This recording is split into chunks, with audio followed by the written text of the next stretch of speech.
வணக்கம். டத்தோ ஸ்ரீ புலவேந்தன் பேசுகிறேன். தேசிய குற்றத்தடுப்பு தேசிய ஆட்சி மன்ற உறுப்பினர், புனாங்க மாநில குற்றத்தடுப்பு துணைத் தலைவருமாகிய என்னுடைய நோக்கங்கள் என்னன்னாக்கா, அந்த பத்திரிகையாளர் சந்திப்பில் எதிர்வரும் தைப்பூசத்துக்கு பொதுமக்களுக்கு ஒரு என்னுடைய தாழ்மையான வேண்டுகோள். அதாவது பெண்கள் நிறைய நகைகளை அணிந்து செல்லாதீர்கள். காரணம் ஏன்னாக்கா, இன்றைக்குள்ள பொருளாதார சூழ்நிலை நகை விலை மிக அதிகமாக விலையேற்ற கண்டுகொண்டிருக்கிறது. தைப்பூச கூட்டத்தில், அதாவது பனாங்க மாநில இந்து அறப்பாரிய கூற்றுப்படி மில்லியன் கணக்கான பொதுமக்கள் கூடக்கூடிய இடமாக இருக்கிறது. அதாவது பிள்ளைகளை அழைத்து செல்லக்கூடிய பெற்றோர்கள் மிக மிக கவனிப்பாக இருக்க வேண்டும். அவர்களுடைய மேல் சட்டை பையில் ஒரு தொலைபேசி எண்களை இப்போ சில நேரத்தில் நிறைய அறிவிப்புகள் இருக்கும். ஆலய சுற்று வட்டாரத்தில் பிள்ளைகள் காணாமல் போகிறது. ரொம்ப முக்கியம் நகைகள் அணிய வேணான்னு சொல்ல, அந்த காலகட்டத்தில் ஒரு நாளைக்கு அதை தவிர்த்துருங்க.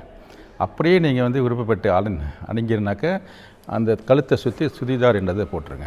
காவல்துறையும் கண்காணிப்பை ஆயிரக்கணக்கான காவலர்களை போட்டு அந்த தைப்பூசத்துக்கு அங்கே பாதுகாப்பை உறுதி செஞ்சு கொடுக்கிறார்கள். இருந்தாலும் நமக்கு லட்சக்கணக்கான மக்கள் கூடக்கூடிய இடத்துல இந்த ஒரு நாளைக்காவது நம்ம ஒத்துழைப்பு கொடுக்க வேண்டும். ஏன்னா பகல் நேரம் இரண்டு கூட்ட நெரிச்சலில் திருடர்களை கைவரிசைகள், அதேமாரி குடும்ப உறுப்பினர்கள் செல்லக்கூடிய கட்டத்தில் பிள்ளைகள் அவர்கள் மேலே ஒரு கண்கள் வச்சுருக்க வேண்டும். குற்றங்கள் எப்படி நடக்குனாக்க, கூட்டத்துங்களை தள்ளு முள்ளு நடக்கிறது. தள்ளியாம கூட்டங்கள் தன்னை பாதுகாக்க கவனத்தை திசை திருப்பிடும். அந்த நேரத்தில் தான் அந்த திருடர்கள் கைவரிசை. இந்த வகையில் ஆலய நிர்வாகம் அப்படின்னு சரி, இந்து அறப்பாணைய தலைவரும் சொல்லியிருக்காரு, 11 மணிக்கெல்லாம் பாடல்கள் நிப்பாட்டிடுங்க அப்படின்னு.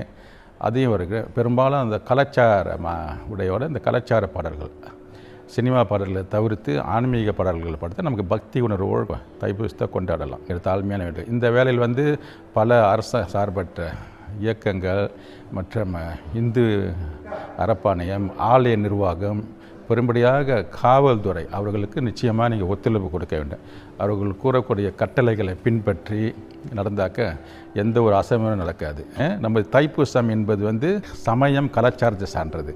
சில நேரத்தில் நமது இளைஞர்கள் பொழுதுபோக்கு மையங்கள் ஆடுற மாதிரி டிஸ்கோ அந்த மாதிரி ஆட்டத்தை அரங்கேற்ற மற்ற நாடுகளிலிருந்து பயணிகள் வருகை புரிந்து அவர்கள் நமது நிகழ்வை படம் பிடித்து மற்ற நாடுகளுக்கு நம் நாடு நமது மலேசியா சொன்னாங்க. இன்னொரு முக்கியமான விஷயங்கள் என்னாக்கா, சமீப காலமாக அரசாங்கம் ஒரு சட்டத்தை போட்டுருக்குது. நமது இல்லத்தை சுத்தமாக வைத்திருப்போம் என்பது சுற்று வட்டாரத்துங்க.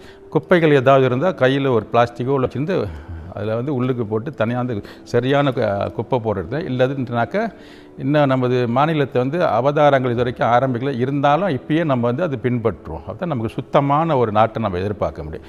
இது ரொம்ப வரையறுக்கக்கூடியது. ஏன்னா மற்ற ஜப்பான் மற்ற ஆஸ்திரேலியா பார்த்திங்கன்னா ரொம்ப சாலைகள்லாம் ரொம்ப க்ளீனாக சுத்தமாக இருக்க வேண்டும்.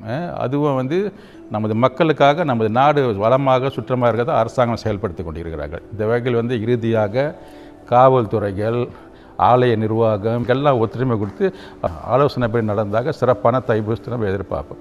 நன்றி, வணக்கம்.